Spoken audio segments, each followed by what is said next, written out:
kekompakan yang lebih besar. Saya kira itu. Pak, Ya. izin balik liputan 6, artinya tanggal. Ya. Ya, Radit liputan 6. Artinya tanggal 6 ini batal, kemudian menunggu berapa yang banyak yang didismisal ya. Yes. Tadi Papa bilang juga hampir sebagian mungkin. Sebagian Seperti itu ya. katanya. Jadi jumlahnya masih tentatif ya. Kita nggak tahu. Belum tahu. Iya. Kemudian mau konfirmasi tadi di DPRD Jakarta juga menyampaikan kalau ada rencana atau mungkin estimasi jadwal 18-20 Februari ya. Itu bisa dikonfirmasi Pak. Itu exercise. Exercise kita hitung begini kira-kira. Kalau KPU menurut pasal-pasal yang ada dalam Undang-Undang Nomor 10 dan 11, mereka punya waktu 3 hari setelah penetapan, 3 hari dari MK ya, 3 hari setelah itu paling lama untuk menetapkan. Setelah itu KPUD ya, KPUD. Setelah itu punya waktu diberikan waktu paling lama 3 hari untuk mengusulkan. Ini 2 yang dikerjakan oleh KPUD setelah ada yang putusan MK, dismisal katakanlah. Yaitu 1 menetapkan maksimal 3 hari, kemudian mengusulkan maksimal 3 hari. Kepada siapa? Kepada DPRD-nya. Nah, DPRD memiliki sesuai undang-undang 3 hari untuk melakukan rapat dan kemudian setelah itu menyampaikan usulan kepada pemerintah untuk dilantik. Gitu. Nah, dalam hal 3 hari tidak dilaksanakan rapat dan usulan, maka pemerintah masih nunggu 2 hari lagi. Jadi 5 hari. Hari ke-6 diambil alih oleh pemerintah usulannya. Nah, pemerintah setelah menerima usulan, baik itu dari DPRD atau yang diambil alih, dihitung setelah itu 20 hari maksimal sudah harus dilaksanakan pelantikan. Nah, kita hitung, maka saya harus berhubungan dengan KPU. Tanya KPU kira-kira berapa lama sanggupnya kalau mau cepat. Sampaikan 1 hari bisa Pak. Oke, terima kasih. Tapi minta agar MK mengupload penetapannya. Ya, ini saya akan datang nanti ke MK untuk menyampaikan itu.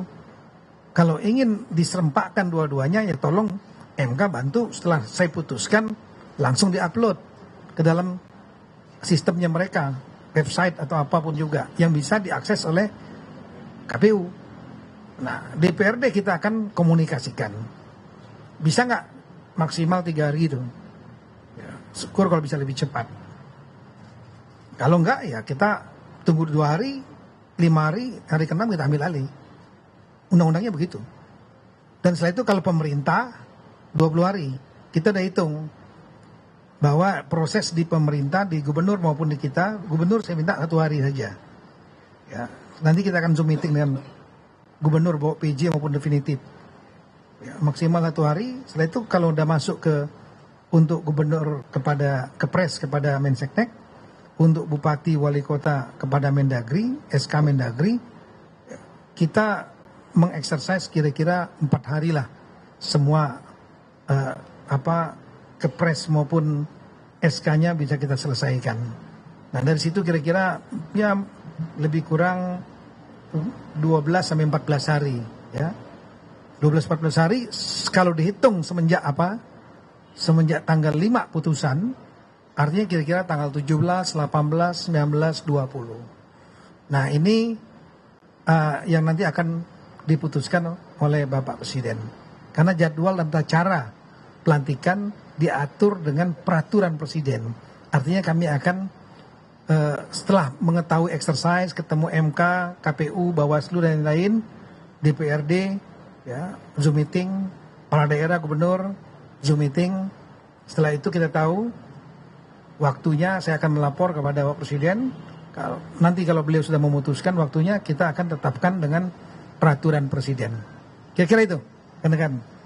Ada lagi yang mau bertanya? Saya Singgi dari Kompas.com. Terkait dengan kepala daerah yang non sengketa, Pak, ini artinya mereka itu sudah di luar dari batas 20 hari. 20 hari. Kita tadi. megang putusan MK-nya. Kemudian soal penundaan kembali ini apakah akan dikonsultasikan lagi ke Komisi 2? Hari Senin nanti ada rapat kerja dengan Komisi 2 DPR RI, sekaligus juga salah satunya saya akan menyampaikan hal ini. Karena ini kan ada putusan sela yang kita nggak tahu gitu. Yang kemarin tanggal 30. Dan hari ini saya lihat sudah keluar revisi peraturan Mahkamah Konstitusi yang tegas menyebutkan dari tadinya tanggal 13 menjadi tanggal 5 ya Februari untuk pembacaan sidang dismisal. Yang lain? Ya, izin saya suara dari Kompas TV, Pak. Mungkin bisa dipertegas lagi, Pak. Apakah nanti pelantikan ini diserahkan ke daerah masing-masing, apa secara serentak? Terus kemudian yang kedua ini, jika ada pengunduran waktu, apakah nanti disesuaikan juga masa jabatannya, Pak? Begitu, terima kasih. 164B, pasal 164B, Undang-Undang Nomor 10 2016. Silakan buka Google nanti ya. Bahwa Presiden dapat melantik secara serentak bupati wali kota. Artinya pembuat undang-undang ini kan pertama kali kita nih terjadi pilkada serentak ini. Ya, pelantikan serentak pun ada di dalam undang-undang 2016. Amanat itu ada. Dan itu untuk pelantikannya ini termasuk biasanya gubernur yang dilantik presiden, bupati wali kota dilantik oleh gubernur. Itu yang lazim dilakukan, tapi undang-undang ini memberikan kewenangan dan amanat untuk keserentakan, maka bupati dan wali kota dapat dilantik oleh presiden. Dan presiden akan melantik gubernur, bupati, wali kota yang tidak ada sengketa MK, termasuk yang tambahan sekarang dismisal secara serentak. Itu. Yang kedua tadi apa, Mak? Oh ya, masa jabatan itu kan sebenarnya sudah diatur di dalam sebenarnya dalam undang-undang, ya, dalam undang-undang nomor 10 2016 itu ada untuk masa jabatan